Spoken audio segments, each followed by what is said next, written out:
Welcome back to the Deep Dive.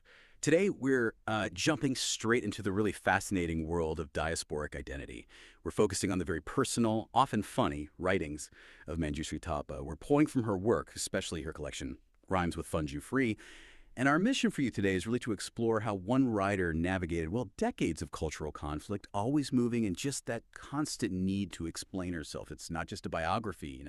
It's about how someone tries to find a stable sense of self when the world keeps trying to stick labels on you. Exactly. And Thappa's writing gives us, well, a perfect lens for this. We're talking about diasporic writing here. So, literature written by authors living outside their homeland. And the core themes, you see them pop up again and again: alienation, loneliness, searching for identity, those cultural clashes. It's writing that really comes from being separated.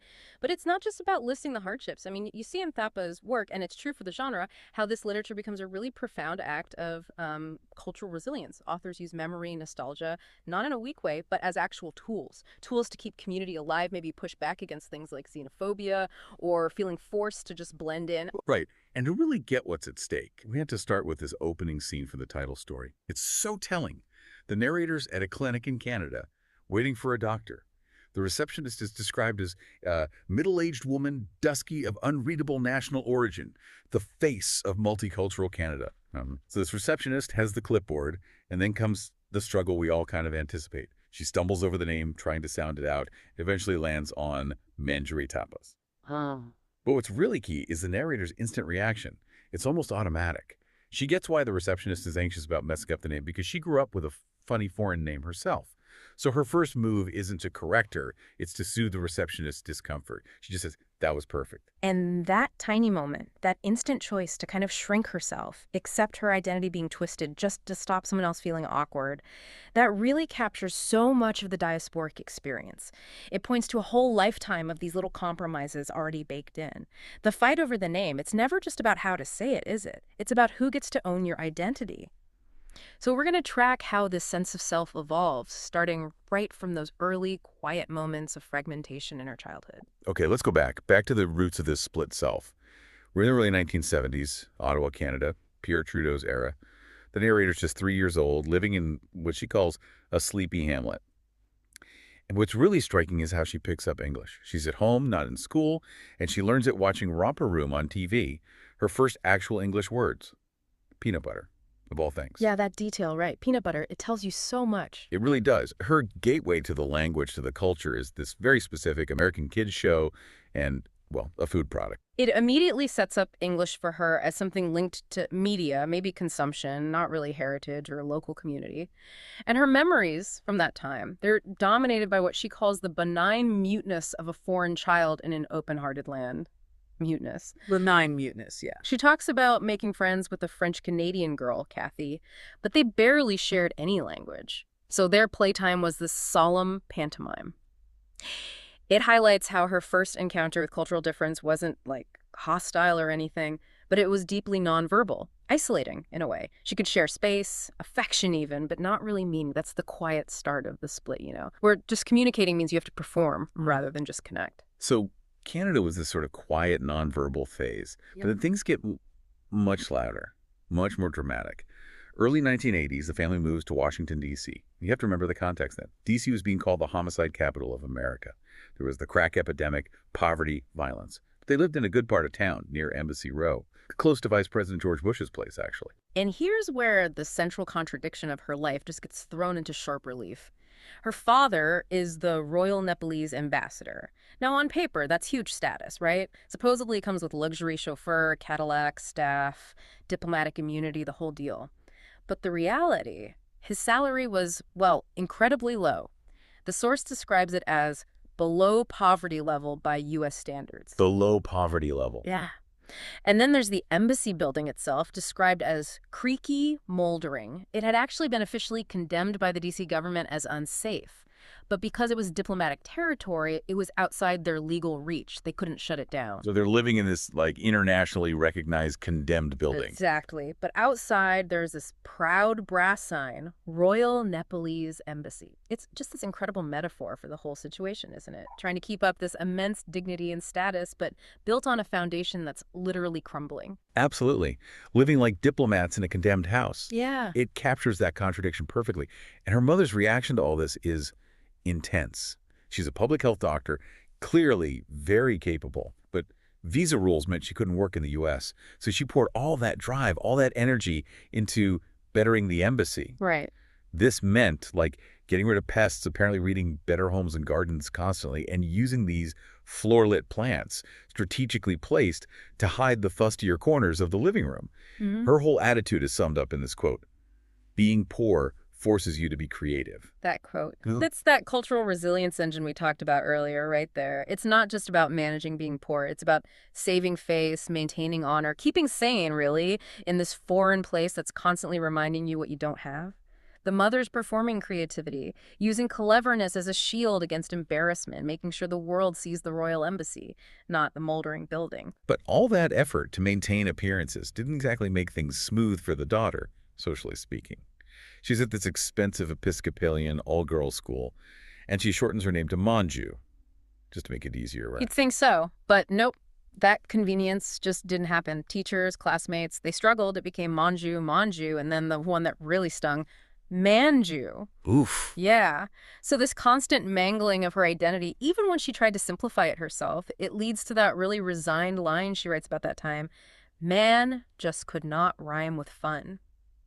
Her own name felt like this barrier, a barrier to fitting in, to just having normal teenage fun. And the contrast must have been jarring.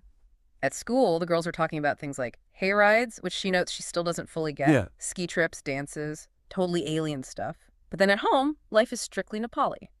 She and her sister have to wear these identical silk dresses for diplomatic events, play the sitar for guests, basically be models of pleasing Nepali girlhood. Two completely different worlds. And the person kind of orchestrating this impossible balancing act, her mother, described as an explosive mix of Western feminist and proper Hindu lady. What a combination. Explosive mix is right. So she's encouraging things like jogging and tennis, physical strength, very Western ideals in a way. But at the same time, she is fiercely against makeup, drinking, sex before marriage, basically all the markers of Western female independence, which she saw as a kind of enslavement. It's like she wanted her daughter to walk this impossible tightrope, be strong enough physically for the West, but morally pure enough for the East. And the absolute peak of this confusion and the daughter's utter mortification happens with her first period. Oh, that story. It just perfectly captures the cultural whiplash. So she doesn't understand what's going on with her body, and afterwards, her mother, get this, following Dr. Spock's advice, has her sit on her father's lap. And then has the father announced to her siblings that she had become a woman. The narrator just writes, her mortification was complete. Think about that hybrid mess.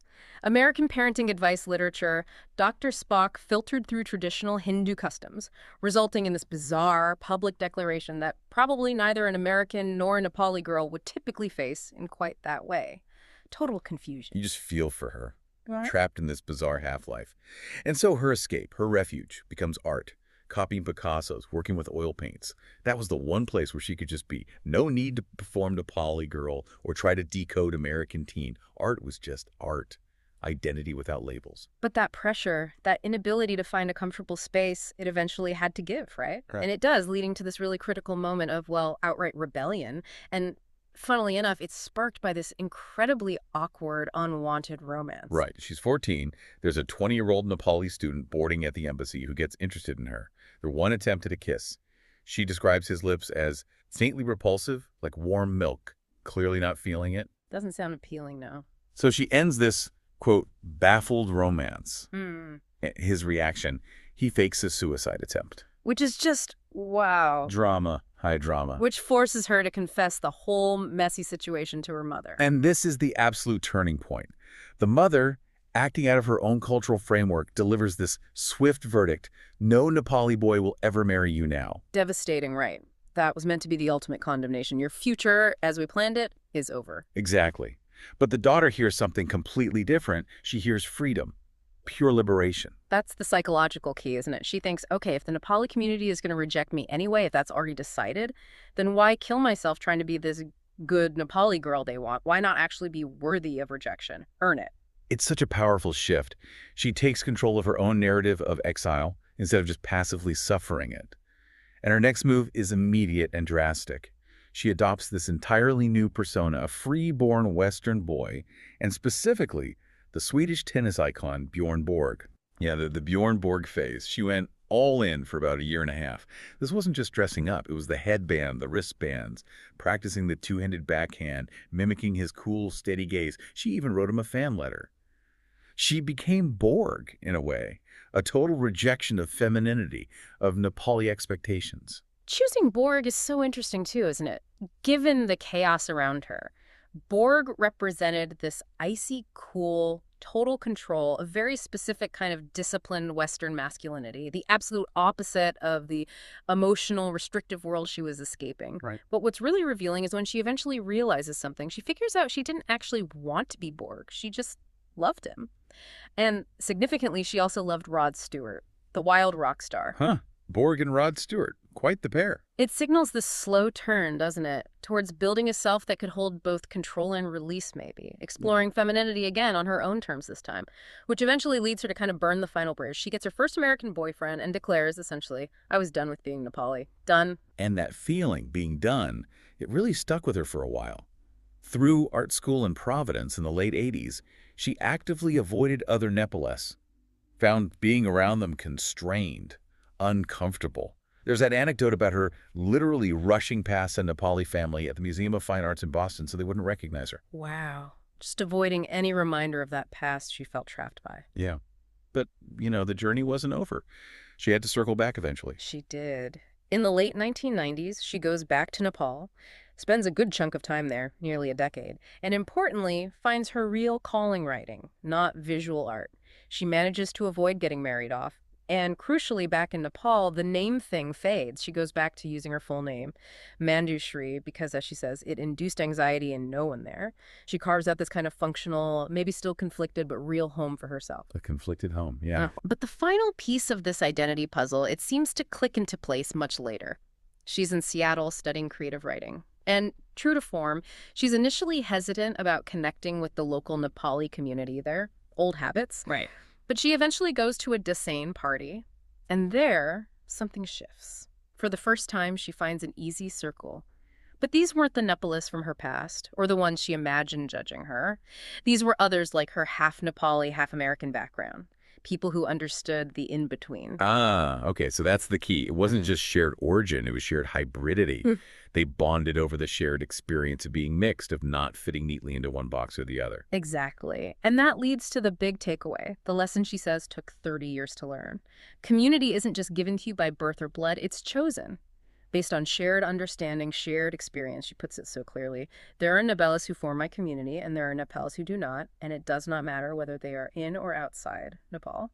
Ditto non-Nepalese. Wow, that's really powerful.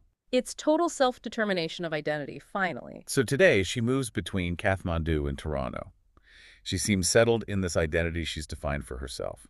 A permanent insider-outsider. Yeah. And this sense of acceptance brings us right back around to where we started the clinic.